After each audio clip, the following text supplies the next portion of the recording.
Good afternoon po sa inyong lahat. Batiin natin ang mga katabi natin, good afternoon.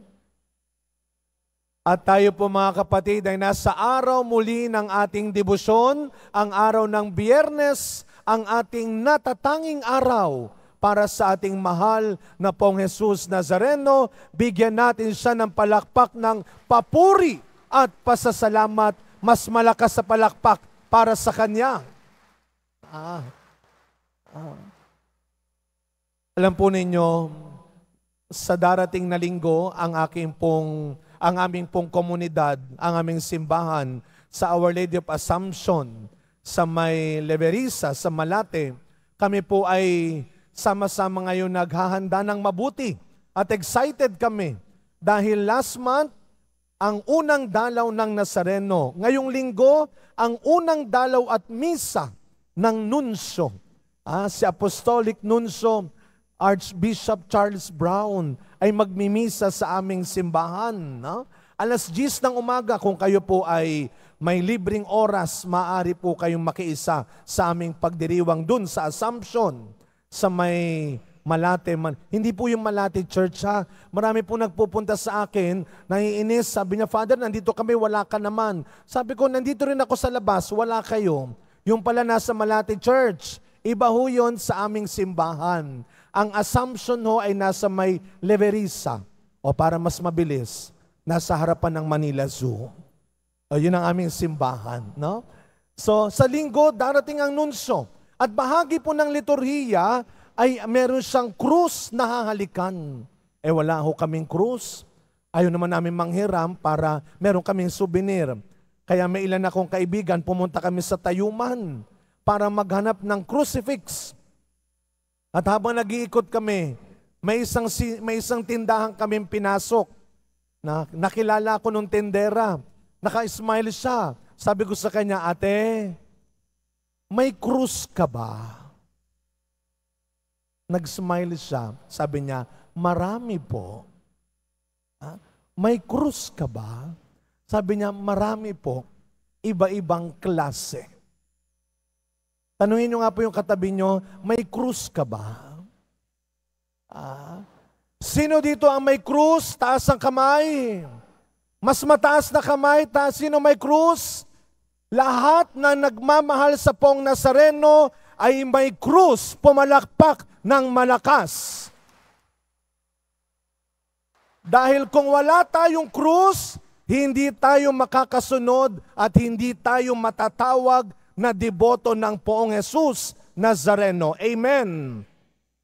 Huwag kayong magagalit may paggagawa ko sa inyo. Pwede ho ba gamit ang inyong hinlalaki? Krusan nyo nga po yung palad ng inyong katabi. Krusan ho ninyo. Yung palad ng wag yung noo. Yung palad lang. Krus. Tandaan mo, ang deboto ng Poong Nazareno may krus sa buhay. Amen? Huwag niyong kakalimutan yan. Kaya nung tinanong ko yung alya, may krus ka ba? Sumagot siya, marami po, Father. Iba-ibang klase. At totoo naman mga kapatid, kung titignan natin ang buhay natin, lahat tayo may krus. Iba-ibang klase rin. Kasi pag sinabi natin krus, anong nasa isip natin? Paghihirap, problema, sakripisyo, sakit. Yan ang krus ko, Father. Marami akong pinapasang krus. Bayarin, sakit,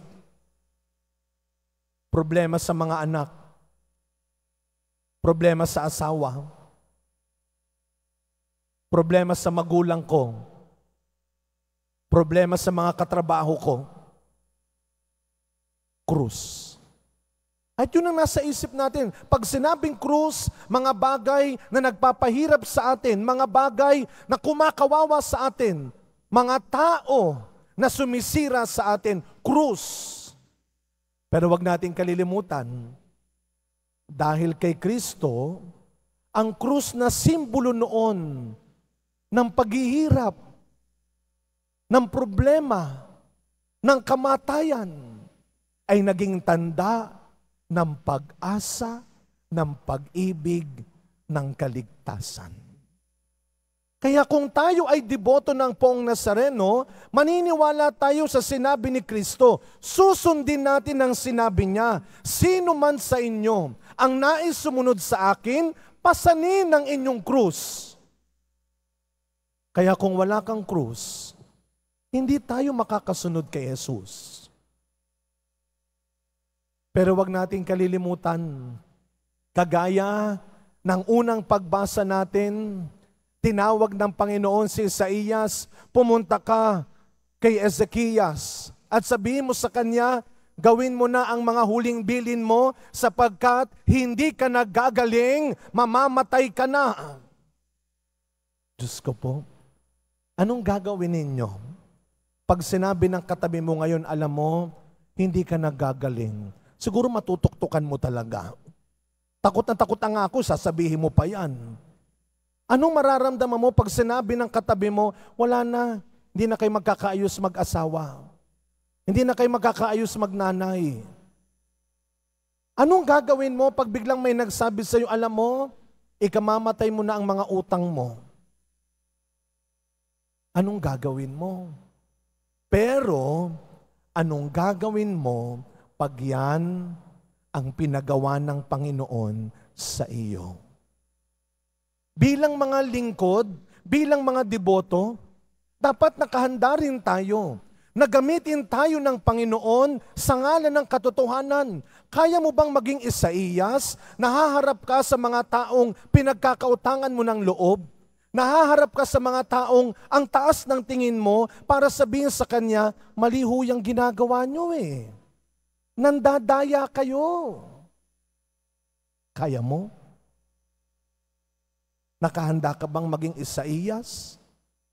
Pag sinabi ng Panginoon na kailangan mong sabihin sa kapatid mo, kahit marami kang utang sa kanya, ate, kuya, masama yung ginagawa mo sa asawa mo.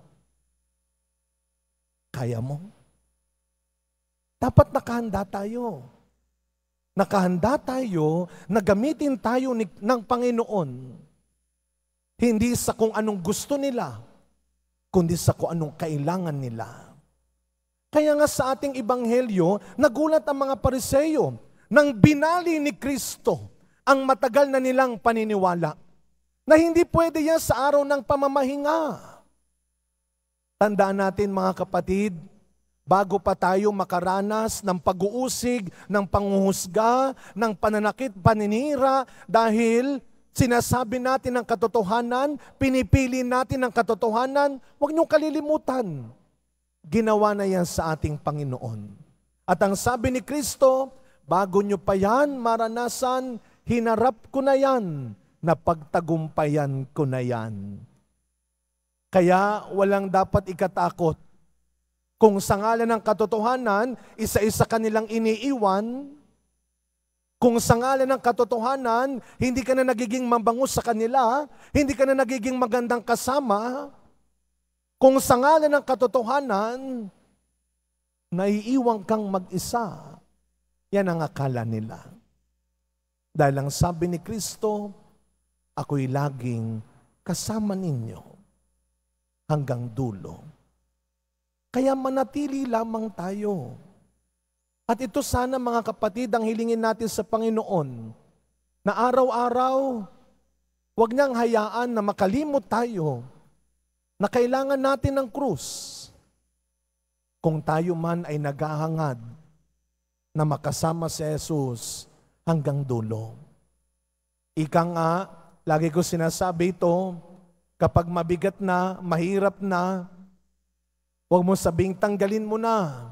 Paano tayo tatawid? Ang sabihin natin, Lord, dagdagan mo pa. Hindi yung bigat, yung lakas, yung pag-asa. Kaya, wag na wag ninyong tatanggalin ang krus sa buhay natin. Hindi lang yung sinusuot nyong krus, hindi lang yung sinusuot nyong rosaryo, eskapularyo, nobenaryo, damit. Ano yung pinapasuot ni Kristo sa atin? Yung ugali niya. Always wear your cross. your Christian attitude. Sa pagkatapos ng pagninilay ko, hindi ko humapigilang hindi ikwento ito sa inyo. Nung pong Sabado, sa isa naming Don Rosary Procession, tuwing Sabado may prosesyon kami sa amin parokya. BEC, iba-ibang area ang amin dinadalaw. Prosesyon ng 5:30 ng umaga, tapos 6, misa sa iba't ibang barangay, tapos meron kaming simpleng almusal. Nung Sabado, doon kami sa along Quirino Avenue. Doon kami nagmisa. Habang nagmimisa kami, may puno doon, may isang batang lalaki nakatayo, may hawak na Santo Niñong maliit. Behave. Behave na behave. Yung pala kapatid siya ng isang sakristan. Pagkatapos ng misa, kami nag-aalmusal na, pandesal at kape. Alam niyo po yung habang nagkukwentuhan kami, yung bata nasa tabi ko, kung ano-anong kinukwento rin sa akin, ang dami niyang tinuturo, tinatanong, kaya nai-interrupt tuloy yung kwentuhan namin. Ako naman sasagot sa kanya. Maya-maya pa nakita ko, kinakalikot na niya yung suot ko, yung botones. Sabi ko, ano ba itong batang ito? Sabi ngayon nung aming BEC leader, gusto mo ba yung suot ni Father? Sabi nung bata, hindi po. Oh, ang bilis Hindi po. Gusto ko po yung ginagawa ni Father.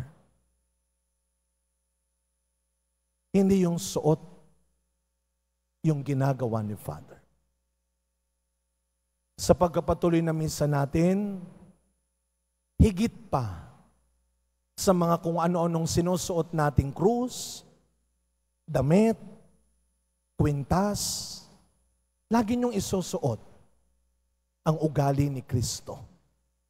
Ang ugaling handang maging matibay, matapang sa ngalan ng katotohanan, sa ngalan ng kabutihan. Sabi niya, hindi hain ang ibig ko, habag. Always wear your cross, your Christian attitude. Amen.